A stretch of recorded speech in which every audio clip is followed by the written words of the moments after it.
nous avons fait un livre de Marcel Gauchet qui s'appelle Le désenchantement du monde. Hein, et le désenchantement du monde, en fait, ça parlait du fait que le religieux semble se retirer du monde occidental. Voilà. Et Marcel Gauchet envisage la chose de façon politique en pensant que le lien entre le théologique et le politique disparaît du fait que la religion n'a plus du tout le statut de structure sociale. En tout cas, il parle de l'Occident. Mais il a l'air de penser que dans le monde entier, ça risque de se passer de cette façon-là, y compris dans les pays arabes, bien entendu. Voilà. Alors, pour faire le contrepoids, j'ai voulu faire le réenchantement du monde de Maffezoli, dont on peut penser que c'est une réponse facétieuse à Marcel Gauchet, parce qu'on a affaire à des penseurs qui sont complètement opposés, hein, qui appartiennent à des tribus ou des familles de pensée complètement opposées, qui ne traitent pas le même objet, qui au départ n'ont pas la même formation, puisque Gauchet est philosophe et lui, Maffezoli est sociologue. Et ce qu'il faut dire, c'est que Maffezoli, c'est un auteur majeur. C'est quelqu'un qui a écrit une vingtaine ou peut-être plus de livres, qui vient très régulièrement à la télévision à l'émission de Frédéric Tadei, très très très régulièrement, qui est connu pour des tas de raisons. Il est professeur à la Sorbonne, directeur du Centre d'études sur l'actuel et le quotidien, pardon. Il est directeur du Centre de recherche sur l'imaginaire, hein, et donc c'est un auteur majeur. Alors, c'est un auteur majeur parce que c'est un auteur de ce qu'on appelle la postmodernité. Voilà. Alors, en deux mots, ce qu'on appelle la postmodernité, c'est ce que nous vivons en Occident, et particulièrement en France. Et il est clair que tous les pays du monde, d'une façon ou d'une autre, seront touchés par la question de la postmodernité, parce que cette postmodernité, elle est entre autres liée aux réseaux sociaux et à Internet. Donc c'est évident que là aussi, le monde arabe sera touché, en tout cas peut-être dans ses élites ou dans sa jeunesse. Et ce que je pourrais rajouter, c'est que c'est un auteur qui est totalement détesté dans le monde des philosophes, et je vais expliquer pourquoi. Pas seulement parce que c'est un sociologue, mais parce que c'est un sociologue non marxiste, on pourrait dire même anti-marxiste. Hein, et sa famille politique d'origine, c'est clair que c'est pas la gauche, mais ça n'a aucune importance parce qu'il y a de la pensée partout, et en l'occurrence, on a affaire à un très grand auteur. Alors ce que je voulais dire, c'est que les livres de Maffezoli me font penser au tableau de Escher, c'est-à-dire que dans un premier temps, quand j'ai commencé à lire, j'ai une formation de philosophe, et donc je n'ai pas vu la subtilité de certaines choses. Hein, et donc c'est à la relecture que je me suis aperçu que les escaliers qui descendaient en fait montaient, et que les escaliers qui montaient en fait descendaient. C'est-à-dire qu'il y a vraiment un système extrêmement subtil de pensée, avec des strates très subtiles, une utilisation de la philosophie de façon remarquable, particulièrement Nietzsche et Heidegger. Donc on voit là aussi qu'il y avait sa famille de pensée. C'est un sociologue, et donc, à chaque fois qu'il utilise la philosophie, eh bien, il l'utilise d'une façon qui est inattendue, intempestive, d'une façon qui, moi je trouve, pour un philosophe, surprend toujours de façon étonnante. Alors, je voudrais citer une première citation, enfin, donner une première citation, qui est dans un texte qui s'appelle « L'ombre de Dionysos ». Alors, sous-titre, contribution à une sociologie de l'orgie. Parce que, pour lui, la postmodernité, eh bien, la postmodernité, c'est quelque chose qui a à faire avec l'orgie, avec l'orgiaque. Alors, je lis cette citation que je trouve de toute beauté. L'actuel n'a de sens que par le quotidien, c'est-à-dire l'impermanent. On ne comprend ce qui advient que si l'on sait saisir ce qui est inaugural. Voilà pourquoi toute pensée authentique reprend une spécificité de l'existence humaine. On s'aime pour plus tard. Alors je trouvais que c'était très nécessaire de mettre cette citation-là, puisque ce projet du scribe de la pensée est quand même un projet où il est question de fabriquer comment on va dire, une petite bibliothèque à l'usage des pays arabes. Hein. Alors, je vais vous présenter Maffezoli. Donc, je vous ai dit qu'il est vivant, hein, il est né en 1944, il est sociologue. Il se pose donc comme le penseur de la postmodernité. Et si vous voulez, ce qui est donc penseur du quotidien, penseur des petites choses, des micro-choses, des vies entre guillemets ordinaires, des vies éventuellement minuscules, hein, pour reprendre le titre d'un livre. Et il y a quelque chose qui est très intéressant dans sa démarche, c'est que sans arrêt, il construit, on pourrait dire, une épistémée, c'est-à-dire il donne sa méthode, hein, il explique de quelle façon il va aborder le quotidien. Il se pose, d'ailleurs, la question est de se dire comment aborder quelque chose qui est impermanent, qui est labile, qui change sans arrêt, quelle méthode peut-on employer pour faire ça. Et donc, si vous voulez, cette réflexion épistémologique, on la trouve dans tous les livres sans exception. On la trouve de deux façons. Une première façon où il avance ses propres cartes, et une deuxième façon où il règle des comptes à la pensée, à la vulgate marxiste, entre autres, mais à la vulgate de la Sorbonne et à tous les maîtres penseurs qui défilent à la télévision. Donc, c'est un auteur extrêmement polémiste.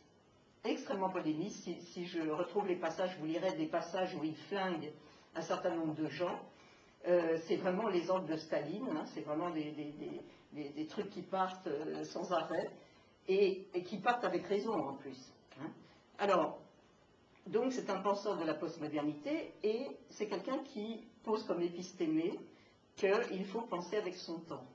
Avec son temps, cum.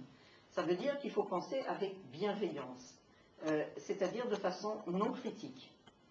Alors, il est clair que ce n'est pas quelqu'un qui dit qu'il pense son temps, parce que ça, c'est plutôt une démarche de philosophie englobante, totalisante, etc. Et ce qui est précisément ce qu'il ne veut pas. Il pense avec son temps, et c'est quelque chose qui est très intéressant, parce que la question actuelle, c'est quand même de se demander si on peut prendre le risque de penser contre son temps. Alors, il y a des gens qui pensent contre leur temps. C'est par exemple Finkielkraut, à qui on pourrait donner le nom de, c'est pas lui qui l'a fabriqué, c'est Peggy, de mécontemporain. Un mécontemporain. C'est un mot valise absolument magnifique. Et Finkielkraut n'est pas le seul, hein, il y en a plein d'autres. Il y a Lipovetsky avec l'ère du vide, donc Finkielkraut avec la défaite de la pensée. Et en gros, tous les livres de Finkielkraut seront des pensées contre le temps, contre son époque, qui est pour lui une horreur, une catastrophe absolue, dont il dénonce deux choses principalement. C'est quelqu'un qui a horreur du relativisme, hein, c'est-à-dire de l'homme mesure de toute chose, et il a horreur du jeunisme. Hein, il a horreur de la planète jeune, il a horreur des jeunes, il a horreur des mots des jeunes, il a horreur des perspectives des jeunes, etc., qu'il appelle le jeunisme. Et à ce jeunisme, Maffezoli répond que lui, il pense plutôt en termes d'enfant éternel.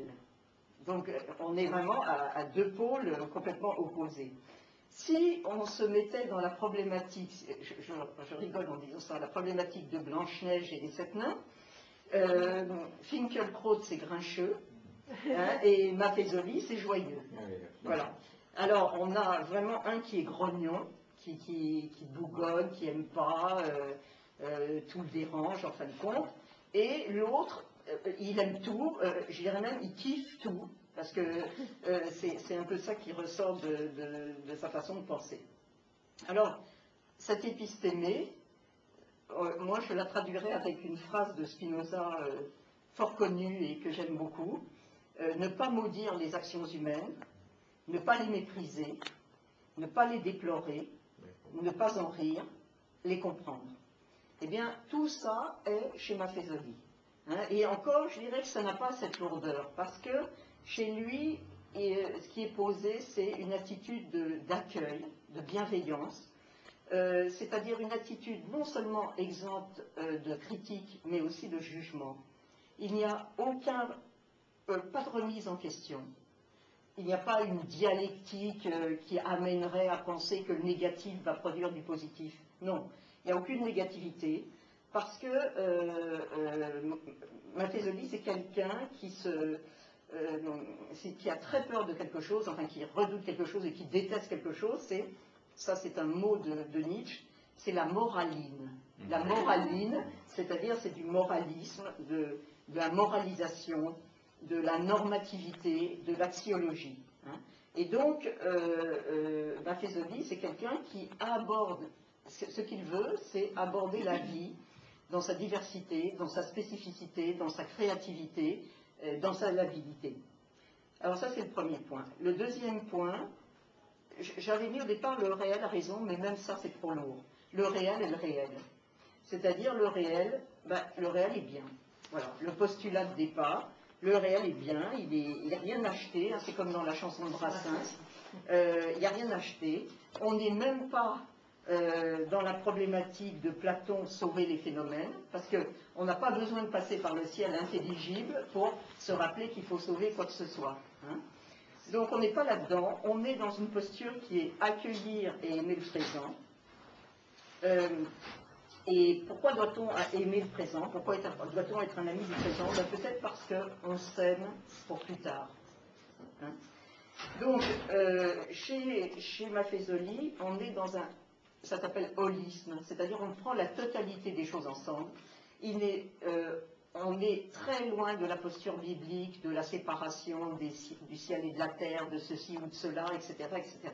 On n'est pas dans de la séparation, on essaye de prendre ensemble tout ce qui existe.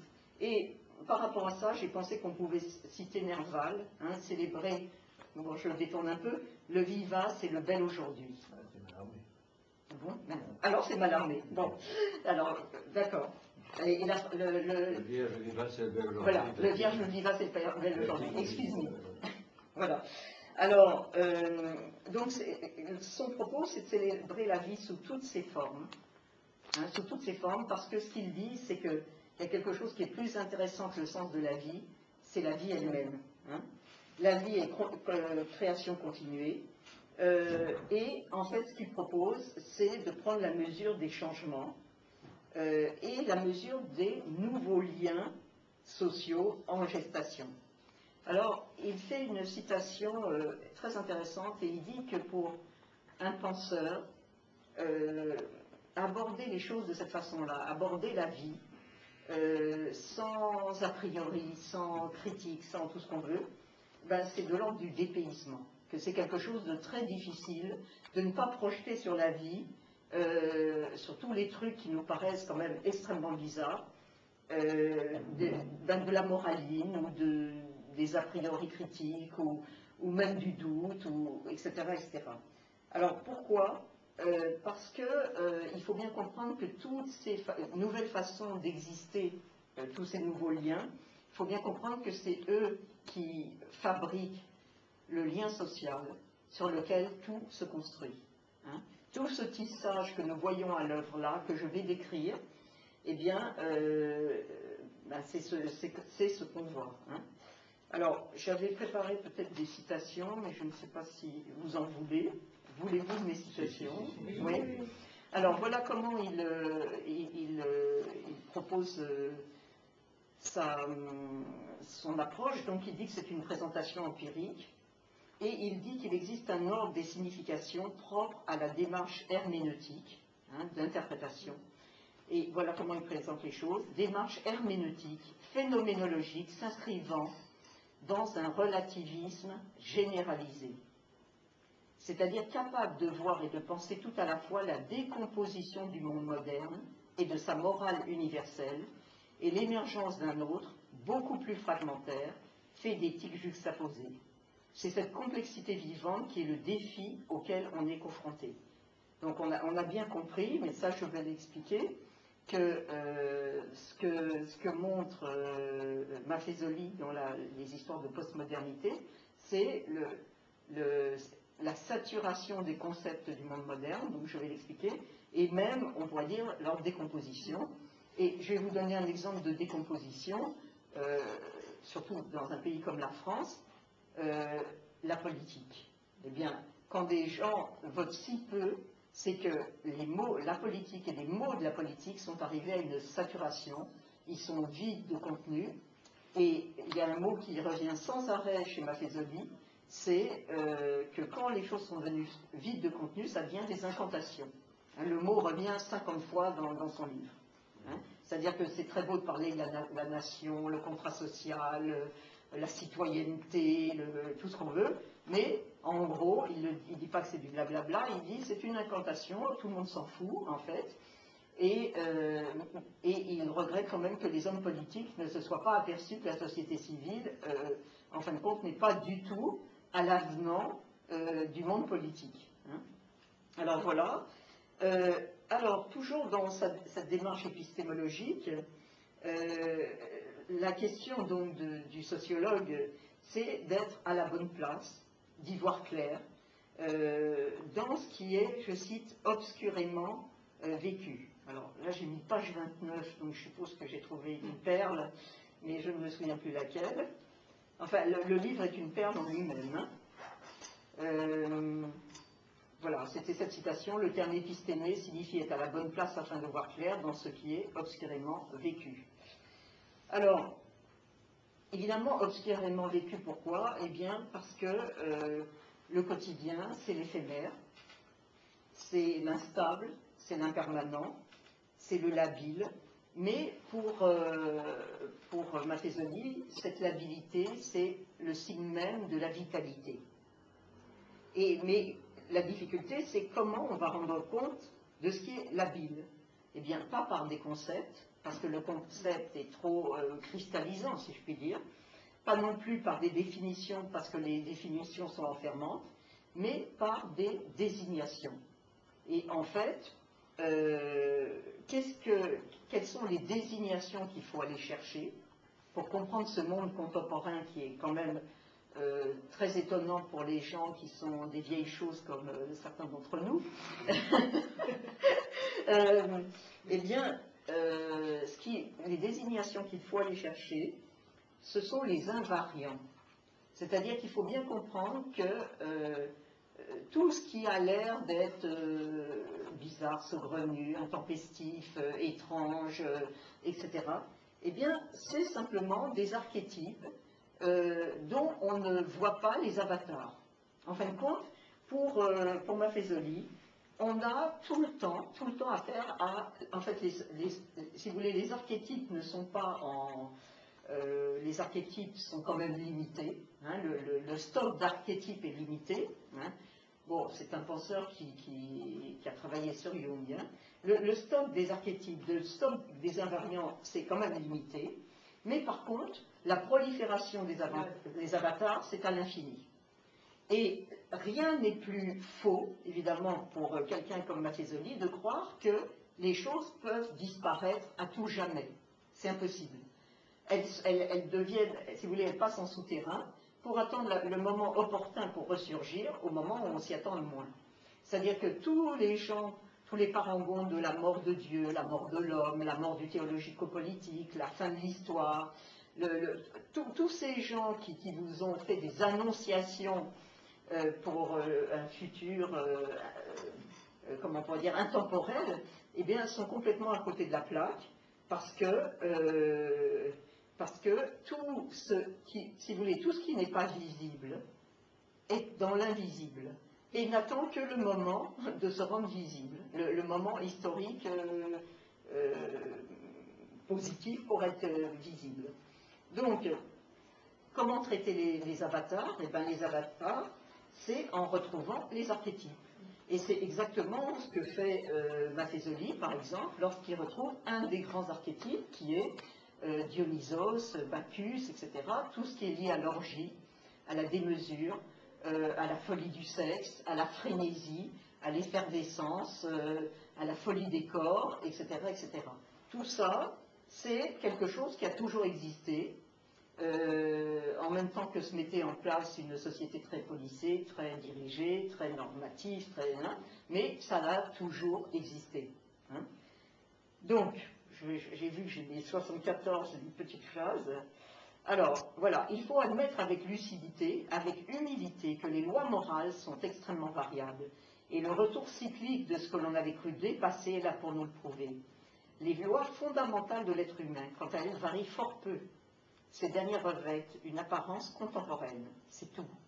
Et être attentif à l'invisible, mais opératoire, imaginaire sociétal, nous force à admettre que nombre de phénomènes actuels ne sont que la répétition des vieilles croyances, illusions, émotions populaires.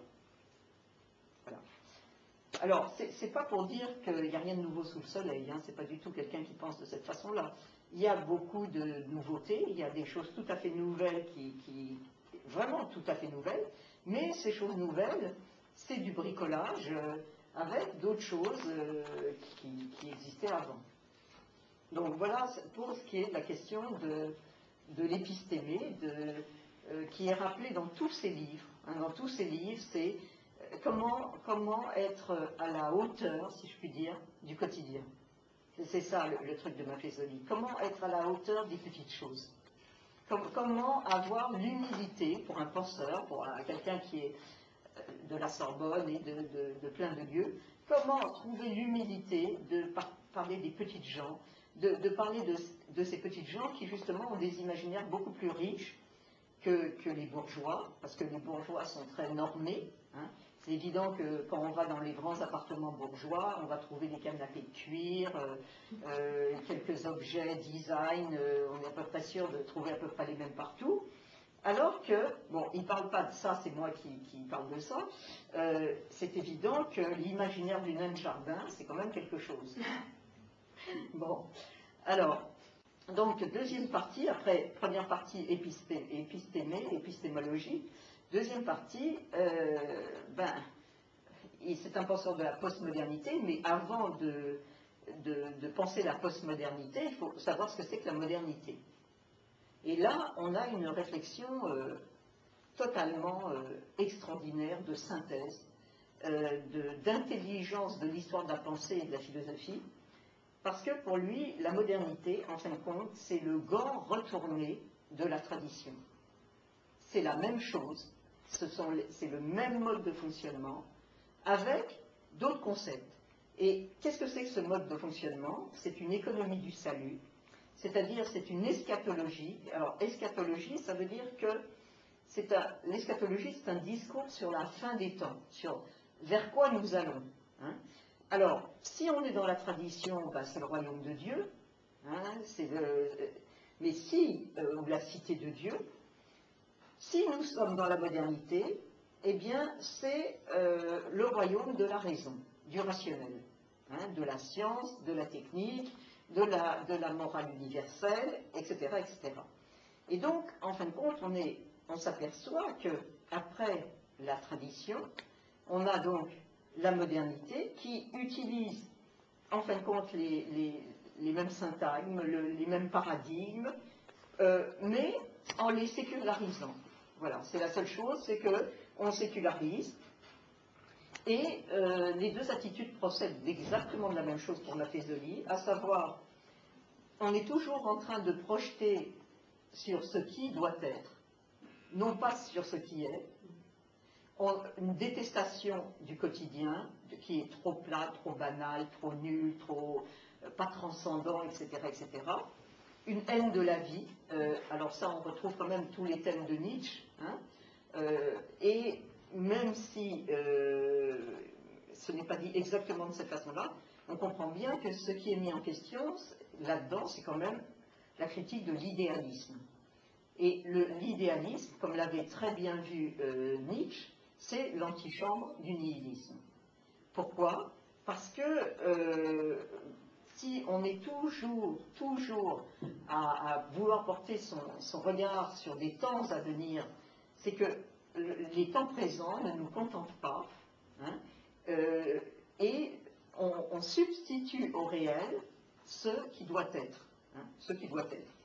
Donc, en fin de compte, ce que dit Maffezoli, c'est que ce système judéo-chrétien, eh bien, donc, qui est le départ de la tradition, c'est ce qui va donner, on va dire, la théologie philosophique, hein, avec des penseurs comme Auguste Comte, par exemple.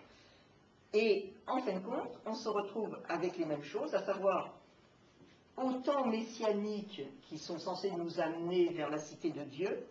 Eh bien, on a d'autres temps messianiques qui nous ont été promis. Alors, c'était l'ère du progrès par la science et la technique, hein, qui était censé liquider chez Auguste Comte définitivement, si vous voulez, la religiosité primitive et même le stade métaphysique. Hein. Et puis, ce temps messianique s'est exprimé d'une autre façon, où il a été messianique mais redoutable, c'est dans le communisme. Hein. Le communisme, c'est un messianisme, hein, c'est le temps des visionnaires qui annoncent le bonheur de l'humanité. Alors, donc ce qui est très intéressant, c'est que, en fin de compte, ces gens qui annoncent la mort de la religion, ou la fin de l'histoire, ou la fin du théologico-politique, en fin de compte, ils sont aussi messianiques que les gens de la tradition, simplement ce sont des prophètes du rationalisme. Hein, c'est une prophétie comme une autre, et donc, comme l'explique très bien Maffezoli, eh bien, c'est le passage du concept à une mythologie. C'est-à-dire, là, on passe dans un autre domaine qui est le domaine de la croyance. Alors, ce qu'il dit sur ces fameux intellectuels qui ont émargé au communisme ou à la fin de l'histoire, ou à la fin des religions, à la fin du théologico-politique, etc., en gros, il dit que ce sont des mafieux. Ce sont des mafieux qui prennent en otage les esprits des gens, qui prennent en otage le futur des gens. Hein. Et ces mafieux, c'est qui? Ce sont des intellectuels bourgeois qui ont tous les rênes de la société en main, hein, aussi bien politique, la Sorbonne, les universités, les grandes écoles, etc. etc. Donc, je vous ai dit tout à l'heure que Maffezoli est quelqu'un de très, très, très, très polémique, et il a eu comme maître quelqu'un qui s'appelle Julien Freund, qui est quand même quelqu'un qui a énormément réfléchi sur la polémologie, c'est-à-dire sur la violence, comment on pourrait dire, la violence au fondement de l'histoire et au fondement des sociétés. Bon, Julien Freund a appartenu quand même à des milieux qui sont plus que de droite, hein. Il faisait partie d'un truc qui s'appelait le Grèce à une époque, mais c'est quand même un type, moi je crois, totalement remarquable aussi dans sa façon d'appréhender certaines choses. Alors, la modernité, eh bien, Maffezoli dit qu'elle tient dans une mythologie moderne. Alors, c'est trois mots: progrès, production, consommation. Et ça correspond au catéchisme positiviste à la limite d'Auguste Comte ou au catéchisme industriel de Saint-Simon. Hein, c'est-à-dire, c'est vraiment l'idéologie du XIXe siècle. Et Maffezoli est quelqu'un qui, je vous dis, qui est redoutable dans sa façon d'aborder les choses, et il dit que ce catéchisme a un mantra, hein, et ce mantra, c'est travail, famille, patrie. Hein, donc, d'un côté, il y a des incantations, et de l'autre côté, il y a des mantras, hein, et le mantra, c'est travail, famille, patrie, qu'on retrouvera d'ailleurs sous le régime de Vichy. Hein. Bon. Alors, du coup, ça l'amène à réfléchir à ce qu'est une crise.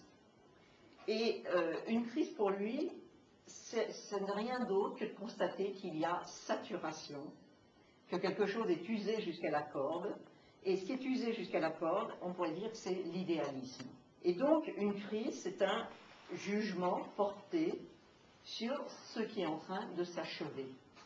Alors, bien sûr, c'est sans doute très difficile, très pénible de voir ce qui nous a construits s'effondrer, ou se saturer, ou perdre sens.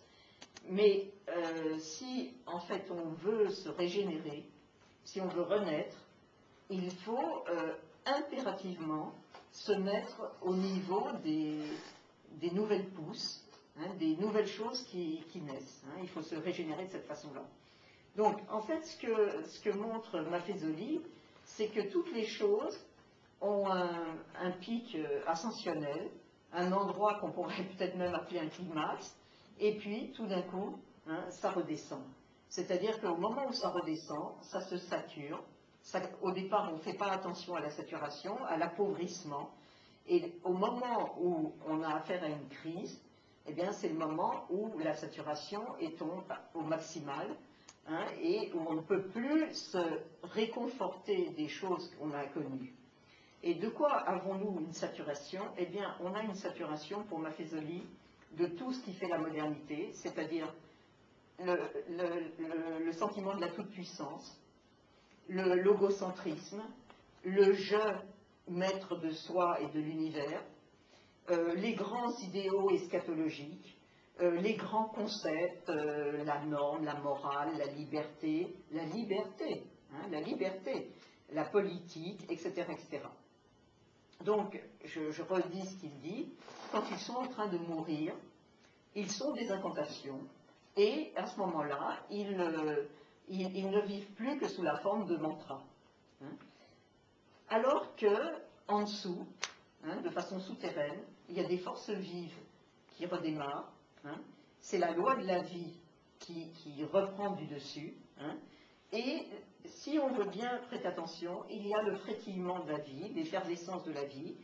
Et tout à l'heure, je vous ai cité la loi de Dionysos, c'est-à-dire la loi des corps et l'orgie naturelle qui va se substituer aux concepts et aux grandes visions, etc., etc. Alors, par exemple, la génération 68, c'est une génération moderne, extrêmement moderne, même si il y a jouissons à l'infini, ou je ne sais plus quoi, comment c'était le slogan de... oui, jouir sans entrave. Ouais, jouir sans entrave. Jouir sans entrave. Mais 68 a quelque chose qui est comme l'arrivée du programme occidental.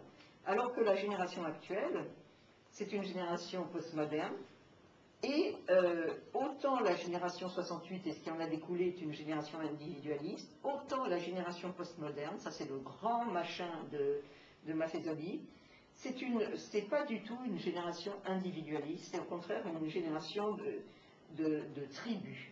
Hein, c'est qu'on appartient à des tribus. Et on appartient tous, autant qu'on est ici, à des tribus. Et qu'est-ce qui se passe dans ces tribus? Eh bien, ce qui gouverne en fait les tribus, c'est que c'est une reliance, évidemment, et ce sont des groupes émotionnels. Hein. C'est-à-dire que pour lui, ce qui fait la postmodernité, c'est que c'est la loi des affects. Hein. La loi des affects qu'on trouve, ça j'y reviendrai, tout à fait sur Facebook sans arrêt, hein, j'aime pas, hein, donc j'aime pas Mozart, mais j'aime Jennifer, hein, parce que quand même, c'est bon.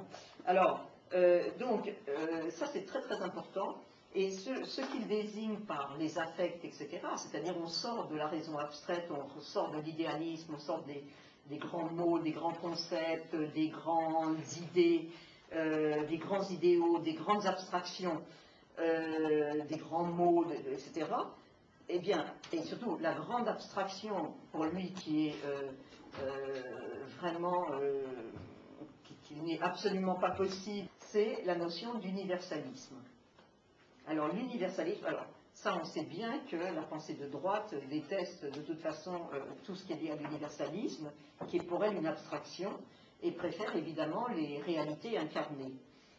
Donc pour lui, tous ces mots-là, ces vides de contenu, ça